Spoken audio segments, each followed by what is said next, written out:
Now read this. Hello and welcome back to Now Read This, the Castle of Llyr, Chapter 15, The Island. The Prince of Dawn rose like a shadow from the sedge. Though he had discarded his headcloth and tools, he still wore the shabby raiment of his disguise.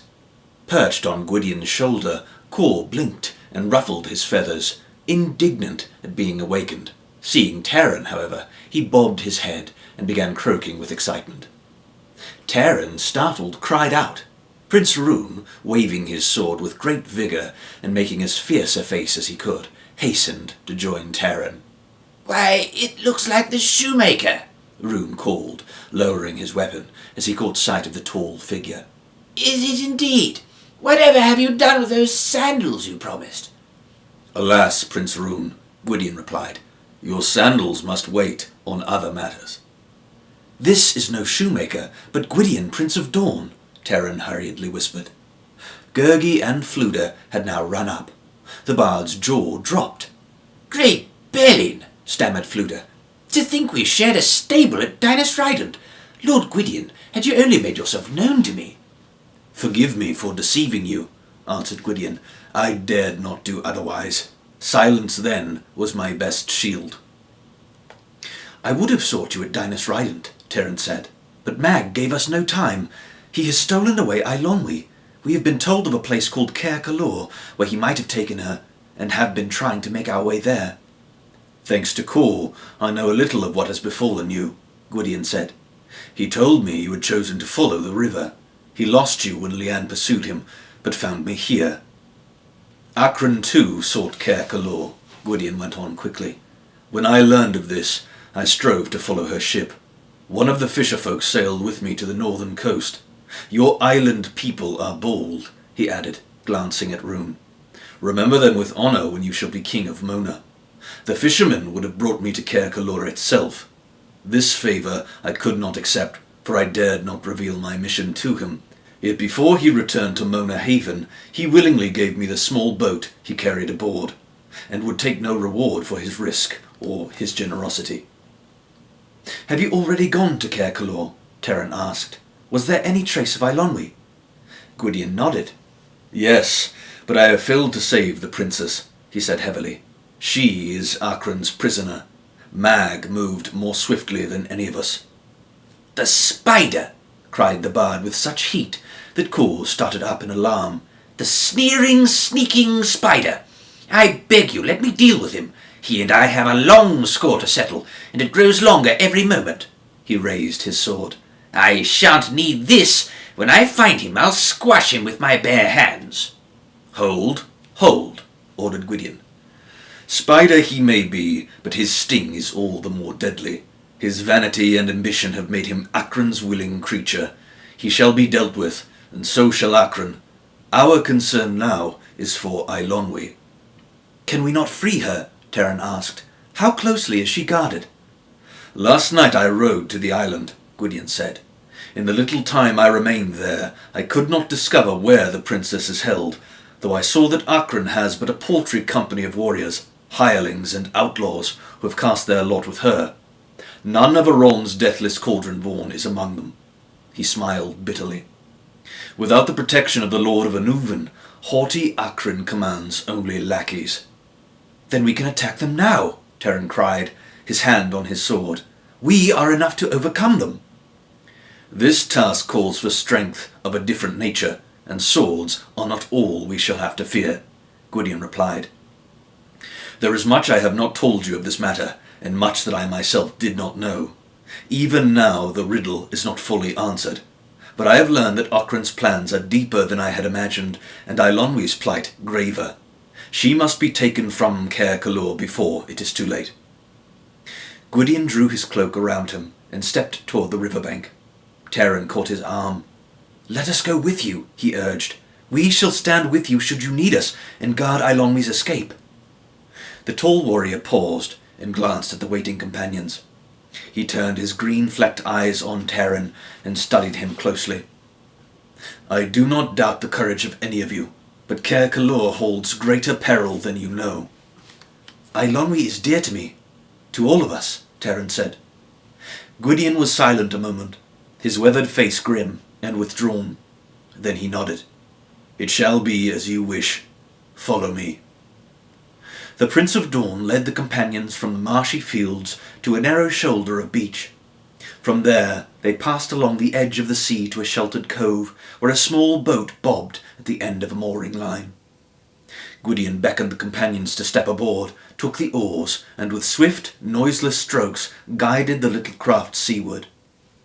As the glittering black water rolled beneath him, Terran crouched in the bow of the boat and strained his eyes for a sign of Cair Calor. Prince Rune and the companions huddled at the stern, while Gwydion bent his powerful shoulders to the oars. The stars had begun to fade, and banks of sea mist drifted in chill clouds. "Our task must be finished quickly and before daylight," said Gwydion. "Most of Akron's warriors have been set to guard the landward entry. We shall land on the far side of the castle, hard by the outer wall. In darkness we may escape their eyes." "Glue told us Cair Calor had broken from the mainland," said Terran, "but I had not imagined it to be this far at sea."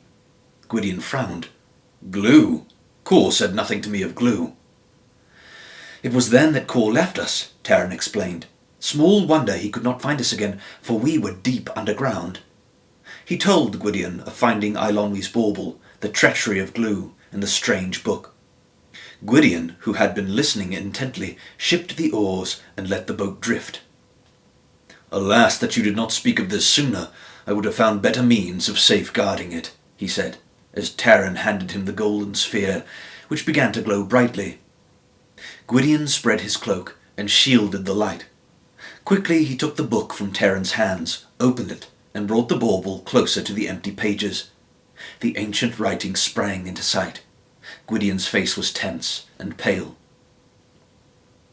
"To read this is beyond my power," Gwydion said, "but I recognize it for what it is, the greatest treasure of the House of Llyr." "A treasure of Llyr?" Terran whispered. "What is its nature? Does it belong to Eilonwy?" Gwydion nodded. "She is the last princess of Llyr, and it is hers by blood right. But there is more you must understand. For generations the daughters of the House of Llyr were among the most skillful enchantresses in Prydain, using their powers with wisdom and kindliness. In the fastness at Cair Calor were stored all their treasures, magical devices, and charmed implements, whose nature even I do not know. The Chronicles of the House of Llyr give only veiled hints as to how these mysteries were guarded. The lore tells of an enchantment known only as the Golden Peladron, handed down from mother to daughter, and of a book holding all the secrets of these magical devices and many potent spells. But Cair Calor was abandoned and fell into ruins after Engerad, daughter of Regrat, fled the castle to marry against her mother's wishes. The book of spells, which she carried away with her, was believed lost. Of the Golden Peladron nothing was known. Gwydion looked down at the bauble. The Golden Peladron was not lost. What better way to hide it than to put it as a shining toy in the hands of a child? Eilonwy believed she had been sent to live with Akron and study to be an enchantress. Gwydion went on. It is not true. Akron stole Eilonwy and brought her as a child to Spiral Castle. Did Akron fail to recognize the Golden Peladron? Terran asked. If she knew its nature, why did she leave it in Eilonwy's possession? Akron dared not do otherwise, answered Gwydion. Yes, she knew Eilonwy's heritage. She recognized the Peladron, but also knew it would lose its power if taken forcibly from its rightful owner. Then, too, the Book of Spells had vanished. Akron could attempt nothing until it was found again. And without even realizing it, Terran said, Glue was the one who gained the Book of Spells. Poor foolish creature who thought himself cheated. So he was, replied Gwydion. He could not have seen the hidden writing without the light of the Golden Peladron. Even then it would have availed him nothing. The spells obey only a daughter of the House of Llyr. Eilonwy alone has the inborn skill to read them, though not before she herself has reached the threshold of womanhood. She stands there now, and the spells of Cair Calor are within her grasp. For that reason has Acren sought her so desperately." "Eilonwy is safe, then," Terran cried. "If she alone can awaken the spells, Acren dares not harm her. Nor does Acren dare harm us, since the Peladrin and the Book of Enchantments are in our hands." "It may be," Gwydion answered grimly, "that Eilonwy is in a greater danger than before." Carefully, Gwydion placed the book and golden sphere in his jacket and redoubled his efforts at the oars. Terran, clinging to the side of the boat, saw a high, dark mound loom ahead. Gwydion swung the craft further seaward and now rowed steadily in a wide half-circle. The sea swell lifted the little vessel and drove it with ever-growing speed. The crash of waves rang in Terran's ears. Gwydion bent his strength to one oar, then the other, and Gurgi whimpered plaintively as the boat was flung forward into a narrow, foam-filled channel. The pinnacles of Cair Calor rose black against a dark sky. Mist rolled around the columns of stone which once had been, Terran guessed, proud and lofty towers, but were now crumbled and jutting ruins, thrusting upward like the shards of broken swords. As they came closer, he saw the heavy, iron-bound portals, reminders of a day when Cair Calor had been a fortress rooted on the mainland.